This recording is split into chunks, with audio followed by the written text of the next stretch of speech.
Indonesia tanah suci. Nggak usah mau mati di tanah suci yang jauh. Indonesia tanah suci. Nggak usah mau mati di tanah suci yang jauh. Makin hari, ajaran agama yang udah menyimpang atau bahasa kasarnya menyesatkan sudah menjamur di mana-mana. Entah apa niat terselubung dari ajaran sesat itu, namun satu hal yang pasti itu membuat masyarakat jadi resah.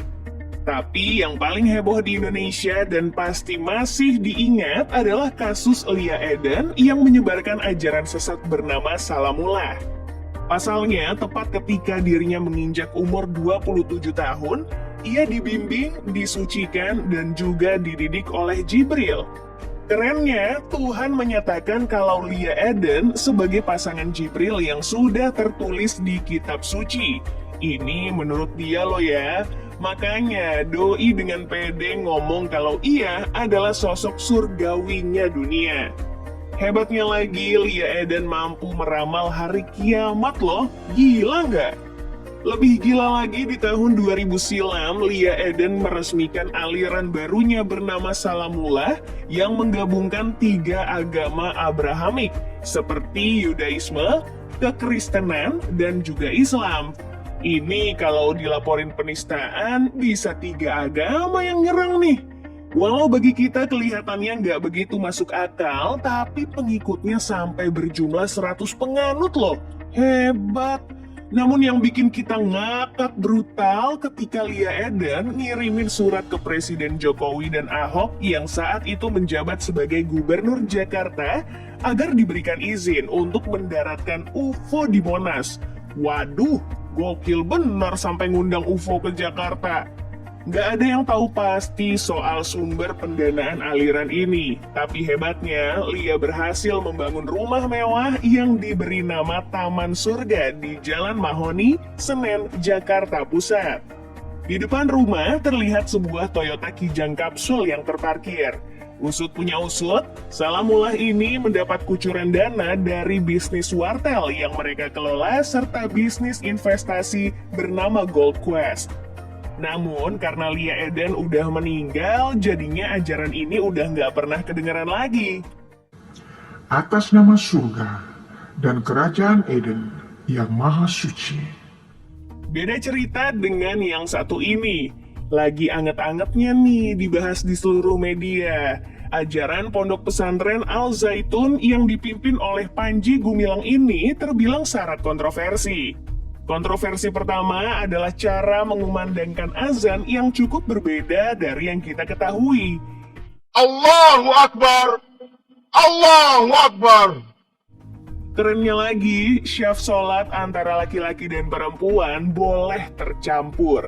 Ini sih fix sesat ya.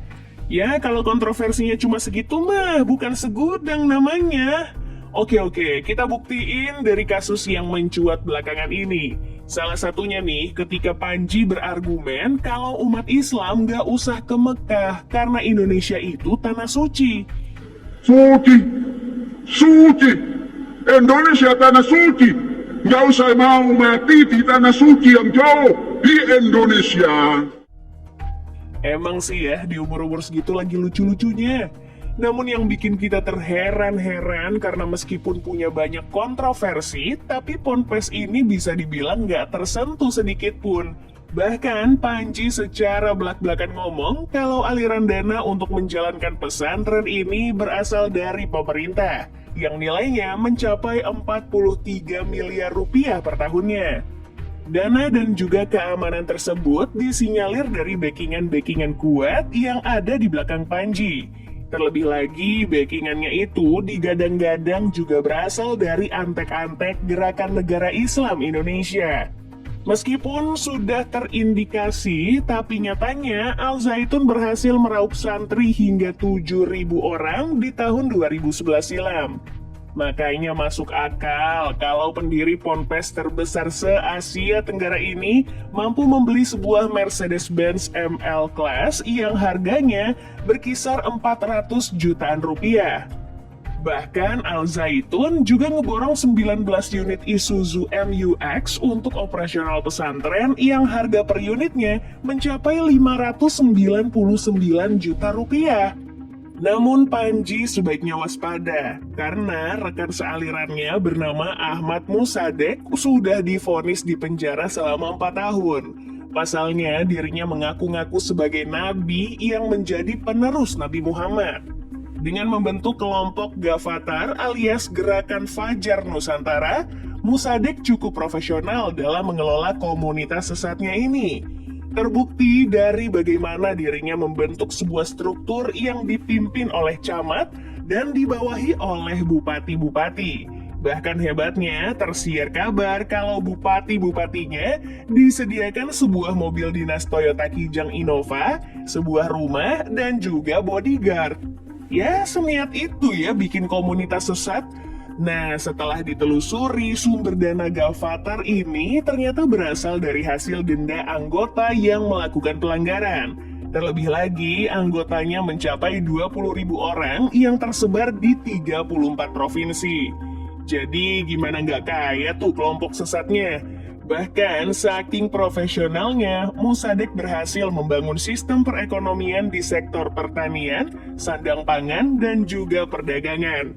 Jadi, ya masuk akal kalau doi sampai punya rumah segede dan semegah ini. Namun sejatinya, Gavatar ini bukan pemain baru. Gavatar adalah metamorfosis dari Al-Qiyadah Al-Islamiyah yang juga dibentuk oleh Musadek yang sudah dibubarkan. Makanya lahirlah nama-nama lain untuk mengelabui masyarakat yang pengen melaporkan. Tapi yang paling kocak adalah ketika secara tiba-tiba Kerajaan Keraton Agung Sejagat berdiri di Kabupaten Purworejo. Pasalnya, Toto Santoso selaku pendiri Keraton Agung Sejagat ini mendapatkan mimpi untuk diperintahkan untuk membangun sebuah kerajaan yang mewarisi kekuasaan Majapahit. Sehingga Toto dinobatkan sebagai raja dan menggandeng Dyah Gitarja sebagai ratunya. Dengan pengikut sebanyak 28 orang, masuk akal rasanya kalau kerajaan ini nggak bakal bertahan lama. Pasalnya, sumber dananya cuma berasal dari iuran anggota sebesar 50.000 hingga 100.000 rupiah per orang. Nah, makanya sebagai kendaraan dinasnya, Toto cuma naik kuda untuk berkeliling. Itu pun kayaknya disewa. Nggak cuma itu aja, pendoponya pun juga nggak selesai-selesai gara-gara kehabisan dana. Lagian Pak, serius amat sih main kerajaan-kerajaan?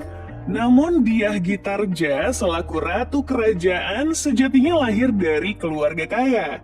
Buktinya doi punya BMW 330i F30 yang nilainya mencapai 400 jutaan untuk harga bekas. Gak cuma itu aja, sebuah Mercy C-Class W203 juga terlihat di pekarangan rumahnya. Buat speeding-speeding, ada Yamaha R15 yang juga terparkir di depan rumahnya. Naas, kerajaan itu nggak berlangsung lama dan dua pimpinan kerajaan ini ditahan. Sampai-sampai sang ratu harus nangis. Kasihan. Namun bukan kali pertama ujaran aliran baru malah berujung ke penjara. Pasalnya, Cecep Solihin yang ngakunya Rasul juga harus mendekam di penjara. Gimana enggak, ngaku-ngaku jadi Rasul aja udah fatal, apalagi nyuci otak masyarakat. Parahnya lagi, para jamaahnya yang berjumlah 60 orang dibebaskan untuk meminjamkan ke bank, tapi nggak perlu dikembalikan. Wah, emang rada-rada nih si Cecep. Terlebih lagi, para jamaahnya juga diajarin ideologi negara Islam Indonesia yang sejatinya menentang NKRI. Duh, bahaya juga nih orang satu ini. Tapi berkat aliran sesatnya ini, Cecep berhasil mengantongi sebuah rumah dan satu unit Toyota Yaris yang terparkir di depan rumahnya. Seenggaknya sih, alirannya punya duit dibandingkan dengan aliran sesat bernama Hakekok Balakasuta yang sangat-sangat kere ini. Pasalnya, istananya aja modelan kayak gini. Kendaraan operasionalnya pun cuma motor bebek Honda Blade yang kaca spionnya hilang dan pajaknya mati. Duh, mbok ya modal dong. Tapi sebenarnya yang bikin kita salfok adalah ajarannya. Pasalnya mereka melakukan ritual bersama-sama dengan kondisi tanpa busana. Aneh nggak sih? Lebih lucunya lagi, ternyata ada 16 orang yang percaya aliran ini. 16 orang tadi terdiri dari 5 orang perempuan, 8 orang laki-laki, dan juga 3 lainnya masih anak-anak. Ya, otomatis masyarakat jadi resah dong akibat ulah si Arya selaku pimpinan aliran sesat ini. Jadinya ritual di penjara deh tuh Arya dan jamaah-jamaahnya.